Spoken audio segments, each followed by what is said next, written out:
Bom dia, estamos aí gravando mais um vídeo sobre sociologia e hoje nós vamos falar sobre estratificação social. O que vem a ser estratificação social? Ora, estratificação social nada mais é que a divisão da sociedade por camadas. A palavra estratificação vem de estrato, que é o mesmo que camadas. Então nós sabemos que as sociedades elas não são homogêneas, elas têm grupos diferentes e é assim que elas se dividem. Mas como é feita essa divisão? Essa divisão ela pode ser econômica, em relação às posses dos indivíduos, política, em relação ao nível de participação política, ou profissional, quando a gente se refere ao grau de importância, ou pelo menos de reconhecimento de uma profissão em detrimento à outra. Só que esses aspectos eles estão interligados de alguma forma. Porque vocês sabem que a pessoa que tem determinado emprego, ela também vai ter certo prestígio e também ela vai ser economicamente mais poderosa, entre aspas, do que outras dentro da sociedade. Então esses fatores estão interligados. A nossa sociedade, a nossa sociedade capitalista, democrática, ela se divide entre os indivíduos de alta renda, média renda e baixa renda. Essa divisão aí ela já foi um pouco modificada. Nos dias de hoje nós temos a classe A, B, C e D. Mas vamos falar um pouquinho de outros tipos de sociedade. Como que se dava essa divisão, essa estratificação social, certo?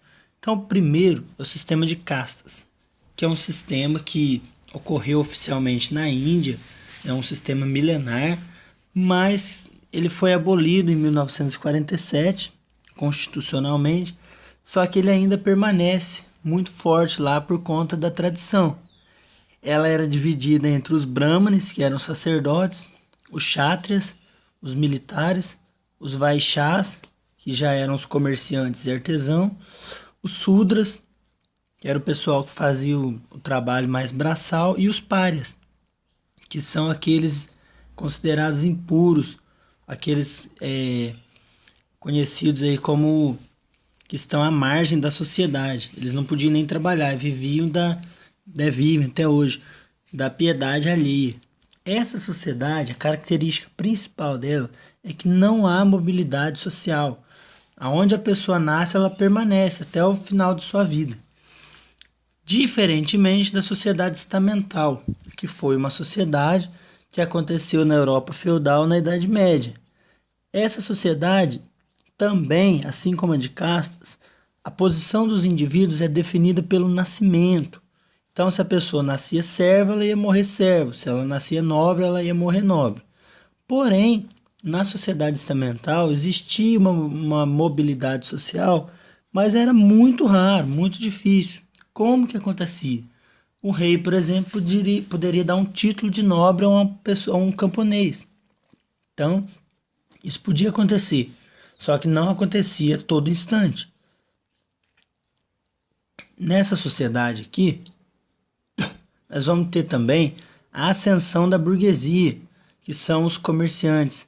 Eles vão cada vez mais enriquecer e vão querer o seu espaço dentro dessa sociedade estamental, que vai acabar levando, vai acabar sendo desconstruída essa ordem social, essa pirâmide aqui, e vai ser construída lá no século XVIII, a partir da Revolução Francesa e Industrial, a sociedade de classes, que é a sociedade capitalista, que se dividiu entre burguesia e proletariado. Então, usando uma linguagem marxista aí, burguesia e proletariado, mas seriam os patrões e empregados. Os que têm, burguesia são os que têm os meios de produção, e o proletariado os que não têm os meios de produção. Essa sociedade ficou conhecida como sociedade de classes. A diferença em relação às outras é que a posição do indivíduo não é definida pelo nascimento, e sim pelos seus rendimentos. Essa sociedade aqui, ela há mobilidade social. Claro que a gente não é ingênuo de acreditar que a todo momento as pessoas estão ascendendo socialmente. Isso não é verdade. Acontece a desigualdade ainda é muito grande, a mobilidade social também não acontece a todo instante. Mas, pelo menos teoricamente, perante a lei, ninguém é impedido de mover aí de classe social. E acontece o caminho inverso também na nossa sociedade, que está acontecendo muito aí, inclusive nos dias atuais. Pessoas que estão lá no topo da pirâmide descer, né? Empobrecer e pessoas enriquecer. Então essa sociedade é um pouco mais volátil do que as outras. E aí eu coloquei um trechinho aqui, cuidado, porque a gente sempre associa a sociedade de classe a uma sociedade democrática, mas não é bem assim. Nem toda sociedade industrial, que é a sociedade, né, aí da modernidade, ela é democrática. Um exemplo dos países socialistas. Coloquei a China aí, mas é difícil porque a China já é bem mais aberta para o capitalismo. E a Grécia Antiga, que era uma sociedade democrática, porém não era industrial. Então essa associação aí nem sempre ela é verdadeira. Tá certo, gente? Então é isso aí. Se a gente termina aí esse vídeo e que vocês possam ter, de alguma forma, entendido aí como que funciona essa estratificação social. Um abraço a todos e até mais.